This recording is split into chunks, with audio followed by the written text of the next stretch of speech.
Hello and welcome to Trading Lessons with me, Bharat Mudgal. 26th of नवंबर को stock markets ने बहुत ही strong downside movement दिखाया. I would say this was a very big crash. और इसका जो reason था और आगे क्या हो सकता है वो मैंने अपनी एक निफ्टी रिपोर्ट में अभी कुछ देर पहले ही बताया है. उसका लिंक आपके लिए टॉप राइट कॉर्नर में अभी आ जाएगा.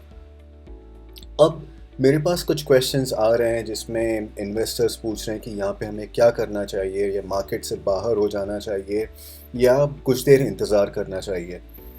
तो मेरा जवाब दो हिस्सों में मैं बताता हूँ आपको. पहला तो ये कि इंडियन इकोनॉमी बहुत ही स्ट्रॉन्ग है और अगले 4-5 साल में डबल डिजिट ग्रोथ भी प्रोजेक्ट हो रही है. तो इंडियन इकोनॉमी से एग्जिट करना मेरे ख्याल से अभी एक बहुत ही अच्छा डिसीजन नहीं होगा. अब जो दूसरा पार्ट है वो ये है कि हम जो बहुत ही बड़े इन्वेस्टर्स हैं उनका पोर्टफोलियो फॉलो करें और इंतज़ार करें कि उनका जो स्टॉक है वो अपनी बेस्ट वैल्यू पे कब आता है और वहाँ पे हम एंट्री ले लें. तो ये जो अभी मार्केट क्रैश हुआ है इसमें काफ़ी स्टॉक्स ने बहुत ही बड़ा डाउनसाइड देखा है, अपने स्ट्रॉन्ग सपोर्ट लेवल्स पे हैं, और या फिर अपने एक और अगर क्रैश होता है यहाँ से तो अपने स्ट्रॉन्ग सपोर्ट लेवल्स पे आ जाएगा. जैसे कि अभी मार्केट में न्यूज़ आ रही है, नया जो कोविड वेरिएंट है इसका असर हमें थोड़ा सा और देखने मिल सकता है. ये पूरा न्यूज़ बेस्ड मार्केट रहेगा अभी फ़िलहाल. अब हम क्या करेंगे, मैंने राकेश झुंझुनवाला जी का पूरा पोर्टफोलियो स्कैन किया है और उसमें जो भी स्टॉक्स हैं वो सब मैं एनालाइज करके आपको उनके बारे में अभी बताऊंगा. ये सीरीज़ मैं कुछ पार्ट्स में अपलोड करूंगा क्योंकि बहुत ही बड़ा पोर्टफोलियो है. एक अकेले वीडियो में सारे स्टॉक्स के बारे में डिस्कस करना बहुत ही क्लटर्ड हो जाएगा और शायद आपके लिए भी उतनी अंडरस्टैंडिंग ईजी नहीं रहेगी. तो चलिए शुरुआत करते हैं एग्रोटेक फूड्स के साथ, ATFL. ये स्टॉक अपने एक बहुत ही स्ट्रॉन्ग सपोर्ट के पास में है. 904 का इसका एक सपोर्ट है. यहाँ पे इसे थोड़ा अक्यूमुलेट किया जा सकता है. ध्यान रखिएगा, मैं जितने भी स्टॉक्स डिस्कस करूँगा ये लॉन्ग टर्म विजन के साथ हैं. तो थोड़ा डाउनसाइड यहाँ पे भी आ सकता है और लेकिन मैं आपको वो प्राइस बता रहा हूँ जो इसकी अभी फ़िलहाल बेस्ट वैल्यू लग रही है एंट्री करने के लिए.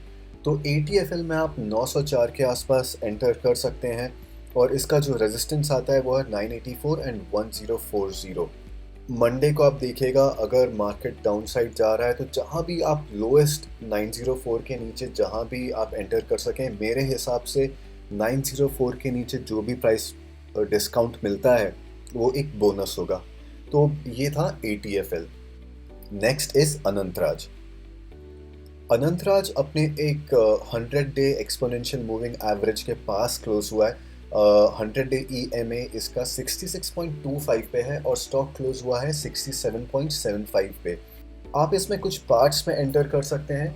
तो पहला होगा अराउंड इसका 67 और 63 का जो रेंज है इसके आसपास अगर कहीं मिलता है तो अच्छा होगा. अगर मार्केट में या अगर इस स्टॉक में बहुत ही बड़ा क्रैश आता है तो मेरे हिसाब से 63 में अगर आपको ये स्टॉक मिलता है, again it would be a very good entry point. Resistance इसका 72 एंड 81 है.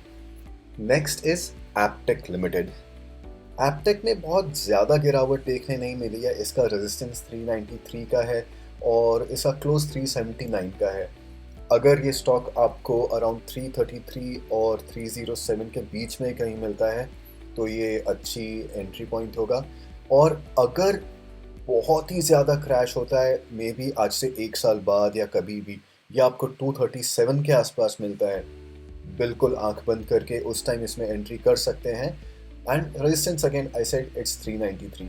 तो ये स्टॉक में हमें थोड़ा गिरावट के लिए इंतज़ार करना पड़ेगा. अभी फ़िलहाल 333 और 307 के बीच में अगर ये आपको मिलता है तो अच्छा एंट्री पॉइंट होगा. Next is autoline industries. इसका एक सपोर्ट है 57 का, बहुत ही स्ट्रॉन्ग सपोर्ट लेवल है ये, और क्लोज उसी के पास में हुआ है 5870 पे. तो 57 पे आप इसे बाय कर सकते हैं. इनकेस मार्केट में और ज़्यादा क्रैश आता है और ये स्टॉक आपको 47-48 के बीच में मिलता है तो it's going to be a very good entry point. Resistance इसका आता है 65 एंड 75 पे. अगला स्टॉक है बिल केयर लिमिटेड। इस स्टॉक का क्लोज 77.45 पे था। इसका जो एक स्ट्रॉन्ग सपोर्ट लेवल है 72 का, ये उसके पास में है। तो अगर ये आपको 72 पे मिलता है तो आप पार्शियल पोजीशन वहाँ पे लें, देखें मार्केट रिकवर हो रहा है या अगर मार्केट और क्रैश होता है। Best entry point according to me would be 62। Resistance इसका आता है 96 और 114 पे। अगला स्टॉक है कैनरा बैंक लिमिटेड। इसका एक स्ट्रॉन्ग सपोर्ट है 184 का। स्टॉक वहाँ से अभी काफ़ी दूर है 202, तो मैं 202 पे तो इसे लेने के लिए नहीं कहूँगा। अगर ये आपको 184 पे मिलता है तो आप इसमें थोड़ी पोजीशन ले सकते हैं, और अगर मार्केट फर्दर क्रैश होता है बेस्ट एंट्री पॉइंट इज़ 157। यहाँ पे आप इसे बाय बिल्कुल कर सकते हैं, और इसका रेजिस्टेंस आता है 233, 247 पे। नेक्स्ट स्टॉक है क्रिसिल। क्रिसिल का जो स्ट्रॉन्ग सपोर्ट है वो है 295 पे, और 2809 इसका 100 डे EMA है। अगर ये आपको इस रेंज में मिलता है 295, 2809, आप इसमें वहाँ पे एंटर कर सकते हैं। इवन 2705 अगर मार्केट क्रैश होता है तो 2705 पे भी इसमें एंटर कर सकते हैं। इसका जो बहुत ही स्ट्रॉन्ग सपोर्ट लेवल मेरे हिसाब से है वो है 2418। आई एम नॉट श्योर ये आपको 2418 पे रिसेंटली मिलेगा, अनलेस मार्केट एब्सोल्युटली क्रैशेस, तब ये 2418 शायद आ जाए, पर चांसेस कम है। तो 2955, 2809 के रेंज में आप इसे अक्यूमुलेट कर सकते हैं, एंड इवन एट 2705 रेजिस्टेंस इसका आएगा 3342। Next is dB realty limited. DB realty का जो स्ट्रॉन्ग सपोर्ट है which is it's 100 day EMA वो 33 पे है। स्टॉक ने अभी 38 पे क्लोज दिया है, तो मैं यहाँ एग्जैक्टली एंट्री के लिए नहीं बोलूँगा। 33 का इंतज़ार कीजिए। 33, 30.40 के बीच में एक सपोर्ट जोन है, वहाँ पे एंटर कर सकते हैं। अगर बहुत ही तगड़ा क्रैश आता है मार्केट में तो ये 25-20 के आसपास अगर आपको मिलता है, it's the best entry point again. Resistance इसका 46.75 है।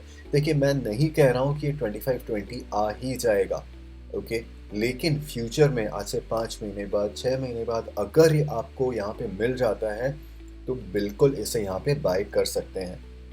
Next is delta Corp. Delta Corp का एक बहुत ही स्ट्रॉन्ग सपोर्ट है 265 का। स्टॉक ने क्लोज 266.75 पे दिया है, तो लग रहा है कि यहाँ पे 265 पे सपोर्ट ले रहा है। देखते हैं मंडे को मार्केट कैसा बिहेव करता है। अगर मार्केट और नीचे जाता है और आपको ये 239 के आसपास मिल जाता है, वहाँ पे आप इसे बिल्कुल बाय कर सकते हैं। रेजिस्टेंस इसका फिर आएगा 295, 309 पे। अगर मार्केट बहुत ही ज़्यादा क्रैश होता है आज से 5-6 महीने बाद या साल भर बाद या कभी भी, और ये स्टॉक आपको 200 पे मिलता है, आप बिल्कुल इसमें एंटर कर सकते हैं for the same resistance levels. बस ध्यान रखिएगा जो सपोर्ट लेवल अभी हैं वो बाद में रेजिस्टेंस में कन्वर्ट हो जाएंगे। जैसे कि अभी 239 जो सपोर्ट लेवल है, अगर ये आपको 200 पे मिलता है तो फिर 239 रेजिस्टेंस बन जाएगा। Next stock is DHFL, Dewan Housing Finance Limited. I'm not a very big fan of this stock, so I would avoid commenting on this. तो ये 10 स्टॉक्स थे राकेश झुंझुनवाला के पोर्टफोलियो के इन एन अल्फाबेटिकल ऑर्डर। अब जो बाकी के स्टॉक्स हैं उन्हें भी मैं पार्ट्स में एनालाइज करके वीडियोस बनाऊंगा, तो please do subscribe to my channel and don't forget to push the notification icon. Until the next video, this is Bharat Mudgal, now signing off.